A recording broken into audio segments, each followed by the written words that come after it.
Dress packing करछ बेटा कौन भाई 9 मास पर घर को जाऊँ घर को जियो कते खुशी अछ खुशी अछ एबे उठी कि नेल पंच लगौची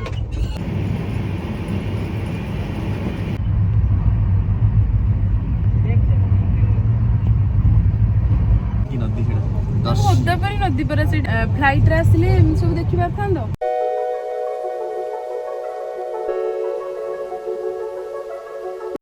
हेलो एवरीवन नमस्कार जय गुरु वेलकम टू आसु लाइफस्टाइल यूट्यूब चैनल आशा करछि आपण माने समस्त बहुत भले थिबे और मु भी बहुत भले अछि देखु नांती भले अछि ना तो एबे आसी कि राती हे गलानी राती हेले भी मु ब्लॉग बनैबार भी गोटे रीजन अछि तो जेहेतु मु काली ओडिसा जाउछि माने गां को जिबार खुशीटा तो आपण माने मुह देखि जानि परथिबे तो जेहेतु गां को जाउछि भाबिली बेंगलोर रु ओडिसा जिबा भितरे जहा सब करिवि आपण मानक सह शेयर करिवि तो से ब्लॉगटा बनाऊँगी मो फास्ट टाइम कैमेरा आगे वॉइस देकी वीडियो बनाऊँगी माने ब्लॉग आपण माने कहबे कि आगुरु तो लॉन्ग वीडियो पोस्ट होईची तो पोस्ट होईची बट एमिति मु नॉर्मल पोस्ट कर देची तो फास्ट टाइम आज कैमेरा आगे वॉइस देकी ब्लॉग बनाऊँगी करूँगी ब्लॉगटी आपण मानकु बहुत भल लागिवो आ जदी भल लागिवो सब्सक्राइब करबा को जमा भूलिबेनी फास्ट तो सब्सक्राइब कर देबे आ वीडियोटी को शेष जाय देखिबे और लाइक भी करिवे तो चलंतु देखिबा मो हस्बैंड फास्ट कोन करछुंती चलंतु कौन करछ तमे ड्रेस पैकिंग करछ बेटा कौन भाई कोड जाउछ कि रोजिबा ओहो देखंत संग माने एठी हमर ड्रेस पैकिंग चलछि गांव को जीवा पई हम स्वामी एठी ड्रेस पैकिंग करछंती हौ से 30 सज मु सजे दोछि आ सब ओके तमरो सेति की मोर एतिका जक ड्रेस पैकिंग हबो ज्यादा अच्छी मु पैक कर देबी ट्रेन गला परे ट्रेन भितर गला परे नाइट एडा चेंज एडा पिंदी एटा को हाफ पैंट पिंदी तब एडा पिंदी तब गंजी पिंदी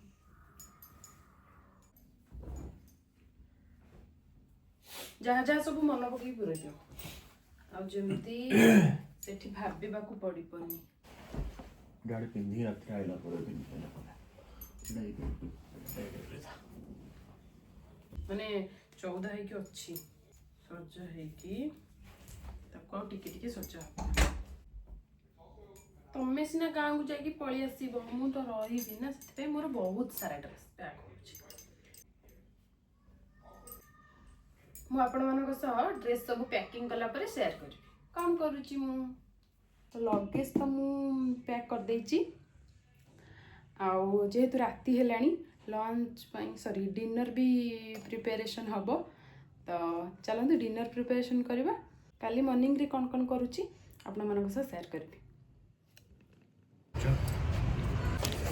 फाइनली हम बाहर गले जीवा बापा लो वो की बाहर ही छी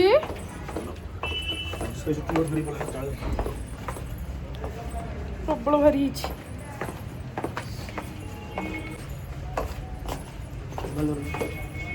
मो मोबाइल तुम धरछ कि मोबाइल तो मुझे धरछ लाइट रूम आसुनी हां अरे तो अंदर ही बस लाइट बंद कर तो आमे दी जने बे घर बाहर की पळे आछू घरे मु जल्दी जल्दी रे किछि वीडियो करि पारलिनी तो एबे बाहर को आछू आउ केते समय रहला जिबा को station 5 minute 5-6 minute hi station में पहुंचला परे देखो कौन कौन होछि वो ब्लैक फाइनली आमे आसी पहुंच गए स्टेशन ने और 1 आवर बाकी अछि ट्रेन आसी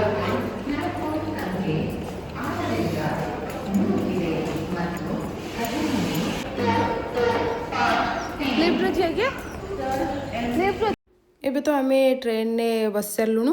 ଟ୍ରେନ୍ରେ ବସି ସାରିଲା ପରେ ମୋର ସାଙ୍ଗେ ସାଙ୍ଗେ ଷ୍ଟାର୍ଟ ହେଇଗଲା ଭିଡ଼ିଓ ବନେଇବା।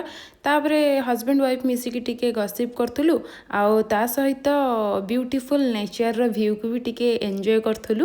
ଟ୍ରେନ୍ରେ ଗଲେ ଏଇଟା ଟିକେ ବହୁତ ଫାଇଦା ହୁଏ, ସବୁ ଜିନିଷ ଦେଖି ଦେଖି ଯିବାରେ ଭଲ ଲାଗେ। ତାପରେ ଯେହେତୁ ମୋର ଟ୍ରେନ୍ରେ ବସିଲେ ମୁଣ୍ଡ ବୁଲେଇ ହୁଏ, ତ ମୁଁ ଭାବିଲି ଟିକେ ରେଷ୍ଟ ନେଇଯିବି। ତାପରେ ଆପଣ ଶୋଇଥିଲି, ଏବେ ଉଠିକି ନେଲ୍ ପଲିସ୍ ଲଗାଉଛି। ଘରୁ ଲଗେଇକି ଆସିନଥିଲି। ହଉ ଲଗ।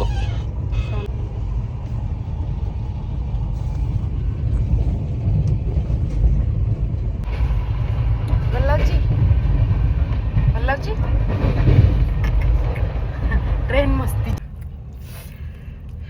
ଟ୍ରେନ୍ ଖାଇବା ଆଳୁ ପରଟାକୁ ଚଟନି ଖାଇ କେଉଁ କେମିତି ହେଇଛି? ମୁଁ ଆଳୁ ପରଟା ଆଉ ଚଟନି ଖାଉନ, କେମିତି ହେଇଛି?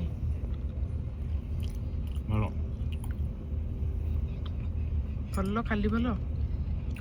ଆଉ ଥଣ୍ଡା ହେଇଛି।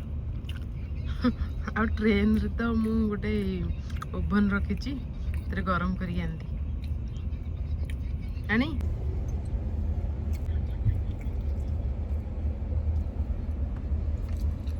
ଏବେ ତ ରାତି ଆସିକି 10:30 ପାଖାପାଖି ହେଲାଣି। ଆମେ ଡିନର୍ ବି କରିନେଇଛୁ। ତ ହଜବେଣ୍ଡ ତାଙ୍କର ସିଟ୍ ଉପରକୁ ପଳେଇଲେଣି ଶୋଇବା ପାଇଁ, ଆଉ ମୋତେ ବି ନିଦ ଲାଗିଲାଣି।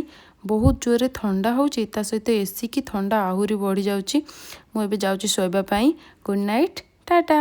ତ ମୁଁ ଏବେ ସକାଳୁ ସକାଳୁ ଉଠି ପଡ଼ିଛି। ଯେହେତୁ ଟ୍ରେନ୍ରେ ମୋତେ ବେଶୀ ନିଦ ହୁଏନି, ତ ସକାଳୁ ସକାଳୁ ଉଠିକି ଫ୍ରେଶ୍ ହେଇକି ଟିକେ ବ୍ରେକଫାଷ୍ଟ କରିନେଲି। ତାପରେ ଯେହେତୁ ବହୁତ ଜୋରରେ ଥଣ୍ଡା ଲାଗୁଥିଲା, ଏଠି ଟିକେ ଖରାରେ ବସିଥିଲି। एक्चुअली ମୁଁ ଯେମିତି ଆପଣମାନଙ୍କୁ କହିଥିଲି ଯେ ମୁଁ ବେଙ୍ଗଲୋରରୁ ଓଡ଼ିଶା ଆସିବା ଭିତରେ ଯାହା ସବୁ ବି କରିବି ଆପଣମାନଙ୍କ ସହ ସେୟାର କରିବି। एक्चुअली ଆମର ଫାଷ୍ଟ ଏସିର କୋଚ୍ରେ ଟିକେଟ୍ ବୁକ୍ ହେଇଥିଲା। ଫାଷ୍ଟ ଏସି କୋଚ୍ରେ କିଛି ପ୍ରୋବ୍ଲେମ୍ ଯୋଗୁଁ ଆମକୁ ସେକେଣ୍ଡ ଏସି ଦେଇଦେଇଥିଲେ। ତ ଫାଷ୍ଟ ଏସିରେ ଟିକେ କମ୍ଫର୍ଟ ଲାଗିଥାନ୍ତା ଭିଡ଼ିଓ ବନେଇବା ପାଇଁ। ସେକେଣ୍ଡ ଏସିରେ ଯେହେତୁ ବହୁତ ସାରା ଲୋକ ଏପଟ ସେପଟ ରହୁଛନ୍ତି, ତ ମୁଁ କିଛି ଭିଡ଼ିଓ ବି ଭଲସେ ବନେଇ ପାରିନି। ଯାହା ଯେମିତି ବନେଇଛି ଆପଣମାନଙ୍କ ସହ ସେୟାର କରିବି। ଏବେ ତ ଟାଇମ୍ ଆସିକି 12ଟା ପାଖାପାଖି ହେଲାଣି। ଦେଖନ୍ତୁ, ନଦୀ ଦେଖିଲ? ମୁଁ ଜାଣିନି କି ନଦୀ ସେଇଟା। ଗୋଦାବରୀ ନଦୀ ପରା ସେଇଟା। ଓହୋ, ସେଇଟା ଗୋଦାବରୀ ନଦୀ। କହୁଥିଲି ଫ୍ଲାଇଟ୍ରେ ଆସିଲେ ଏମିତି ସବୁ ଦେଖିପାରିଥାନ୍ତ।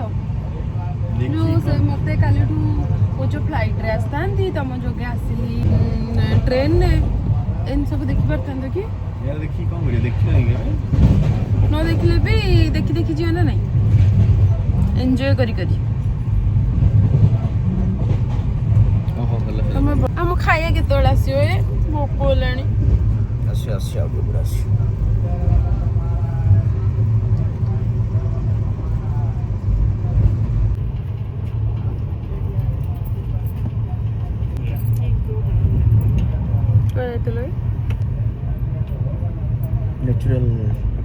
नेचुरल नेचर स्कल कौन जी? तुम बुझ निजे ना मु बुझी पारनी। गूगल रे सर्च नहीं कहू ना, नेचर स्कल माने टॉयलेट। बहुत बढ़िया इंग्लिश कहूछ। आ गोटे थोर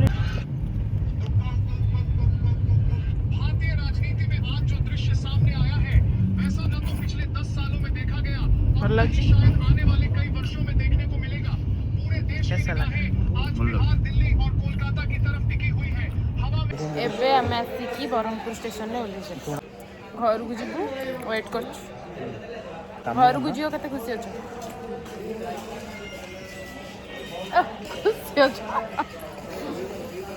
केते केते मास पर घर को जाउछे देखिया मन रखिछ ना नहीं केते मास 7-8 मास हो 9 मास 9 मास पर घर को जाउछ। अच्छा खुशी आसला